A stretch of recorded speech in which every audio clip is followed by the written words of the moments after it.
Enfin, je ne pense pas que le fait d'avoir nommé des généraux face de lui ou le ministère de la Défense face de lui, qu'il a pris le devant des choses, puisque de fait, il est quand même le chef suprême des armées. Quel que soit son grade, la fonction prime ici, il est le chef suprême des armées. Maintenant, sur les grades, ça fait couler beaucoup d'encre et de salive, mais la question se pose à plusieurs niveaux. Le colonel Damiba, en tant que chef suprême des armées, est-il dans son droit de nommer des généraux? Oui, il est dans son droit, il n'a pas violé les lois. Contrairement à certains qui avaient modifié les textes qui régissent l'armée il y a quelques années pour sauter des grades, aller gagner près de 14 ans, le colonel Damiba n'a pas violé les textes de l'armée. Le deuxième élément, est-ce que ceux à qui il a attribué ces grades, le grade de général, ils méritent ce grade? Oui, ils remplissent toutes les conditions, à commencer donc par le ministre délégué en charge donc de la Défense, Silas Keita, qui est colonel-major depuis quelques années. Je vous rappelle que pour passer de colonel à colonel-major, il vous faut au minimum 7 ans pour être colonel-major. Et ça fait quand même depuis 2018 qu'il est colonel-major, c'est l'un des anciens donc dans le grade. Je veux dire, ils remplissent les conditions. Et techniquement aussi, si l'inspecteur général des armées est passé général, or il relève directement du ministre de la Défense, c'est logique que le ministre de la Défense, le ministre délégué en charge de la Défense soit un général. À ce niveau, il n'y a pas de problème. Maintenant, la question qui se pose, c'est l'opportunité d'accorder autant de grades de général en si peu de temps dans un pays en crise où on peine à s'en sortir. Donc, je veux dire, l'opportunité pose énormément de problèmes. Sinon, ce n'est pas le fait d'avoir octroyé, on va dire, en 7 mois, 4 grades de généraux. Ça, ce n'est pas le problème parce qu'on a vu ça par le passé. Vous dites que l'opportunité pose problème. Oui, ça pose problème. Je veux dire, par le passé, on a eu le même cas. Je veux dire, par exemple, si vous prenez en 2011, on a eu quand même 5 nominations en 2011, notamment. Il y a eu d'abord Bayala Bruce, il y a eu Abraham Traoré, il y a eu le Kodjo, il y a eu le général Gilbert Diendéré, ensuite il y a eu Honoré. On a eu 5. Ensuite, en 2014, on a eu 4 généraux. Sauf que sous Roch, pendant les 6 ans, il n'a nommé que 4 généraux. Là, mais le problème de l'opportunité se pose parce qu'on est dans un pays en guerre, un pays à terre où il n'y a pas de résultats sur le terrain sécuritaire. Les militaires sont au pouvoir, ils ont pris l'engagement devant le peuple de libérer le pays. On ne voit pas de résultats palpables. Donc c'est dans ce contexte qu'on voit des grades de généraux, en tout cas bombardés généraux, comme je l'ai dit, d'un point de vue de la loi, ça ne pose pas de problème. Mais l'opportunité peut poser un problème. On ne voit pas de résultats palpables. Oui, il n'y a pas de résultats palpables. C'est pas moi qui le dis. Plus de 50% du territoire se trouve aux mains de l'ennemi. C'est pas moi qui le dis. Le gouvernement dit pourtant qu'il y a plus de 1 million de déplacés internes qui sont retournés chez eux. Oui, effectivement, il y a beaucoup de déplacés internes qui sont retournés chez eux. Mais pas du fait de la conquête du territoire par les militaires, par l'État, pas du fait de la présence de l'État. Ils sont retournés parce qu'ils ne peuvent plus vivre dans des conditions indignes, dans des camps de concentration. Ils sont retournés pour aller prêter allégeance aux terroristes sur place. C'est le cas de Tiou, c'est le cas de Seitenga, c'est le cas de beaucoup de zones. Au Burkina Faso, ils sont retournés, pas parce que l'État a conquis 1 m² du territoire. Ça n'existe pas au Burkina Faso sur les 274 000 km². Ça n'existe pas. Il n'y a pas un seul village qui a été reconquis. Mais oui, il y a eu beaucoup de déplacés internes qui sont retournés, mais c'est pour aller prêter allégeance aux terroristes. Le gouvernement communique comme étant des acquis. Ah bon? Vous pensez que dans un village du Burkina Faso, les déplacés internes, ne pouvant pas vivre dans des conditions indignes, parce que dans leur camp de concentration, le monsieur est là avec sa femme, ses enfants. Ils sont entassés avec d'autres personnes. Il n'y a même pas de toilettes. Ils n'en peuvent pas. Ils décident de retourner dans leur village, d'aller accepter de vivre sous le joug des terroristes. Vous pensez que ça, c'est à l'avantage des militaires au pouvoir? Bon, vraiment, je voudrais qu'il y ait un autre avantage. Non, je ne l'affirme pas. Je dis que le gouvernement communique comme si c'était des acquis. Je pense que c'est plutôt un abandon d'un peuple en danger. Ah, donc pour vous, la nomination de ces généraux ne peuvent pas apporter grande chose dans cette lutte contre les terroristes? Non, non, c'est pas comme ça. Non, non.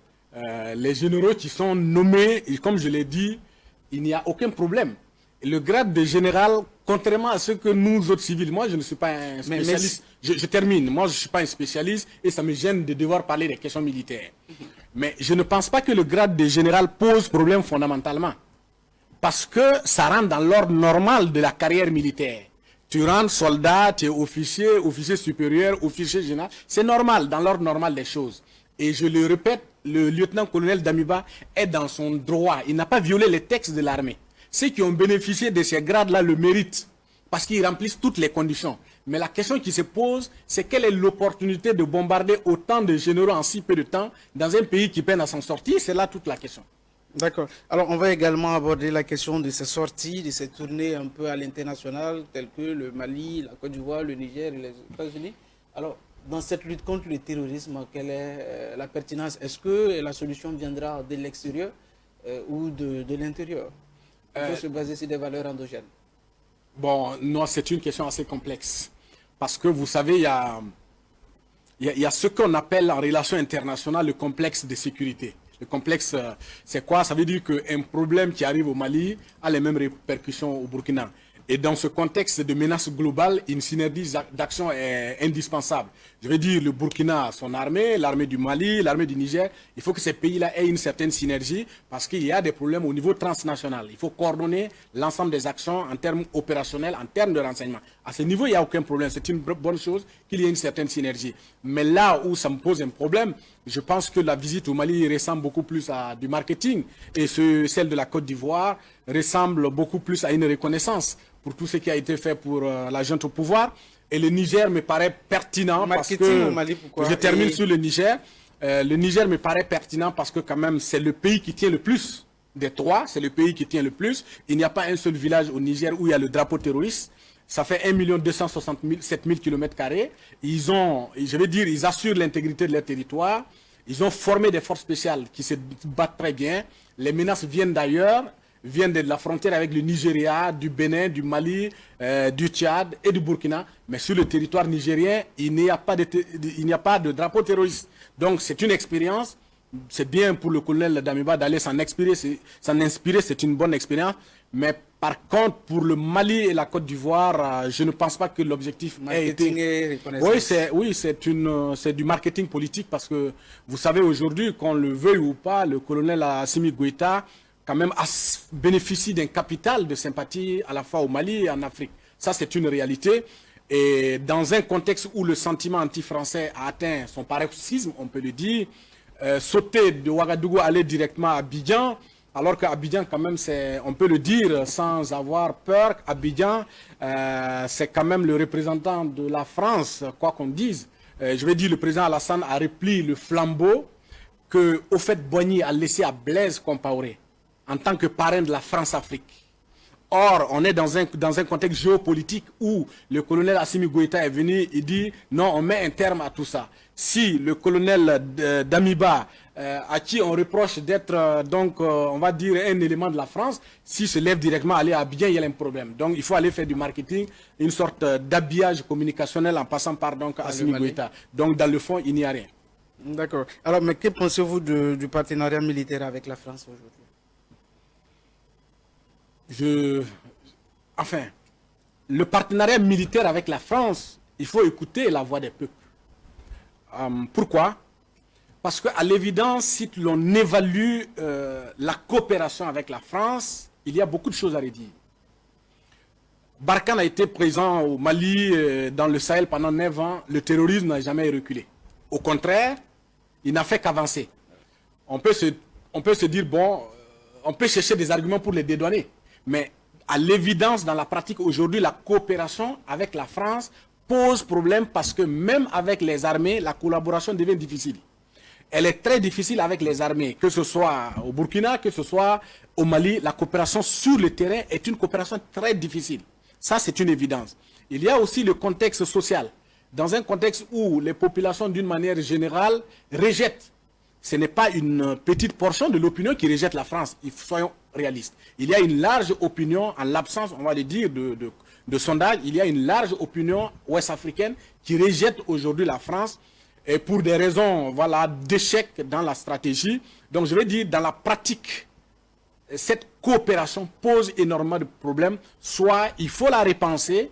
Si elle n'est pas repensée, les mêmes causes qui ont créé le départ de la France au Mali créeront donc le départ de la France à la fois au Burkina et au Niger.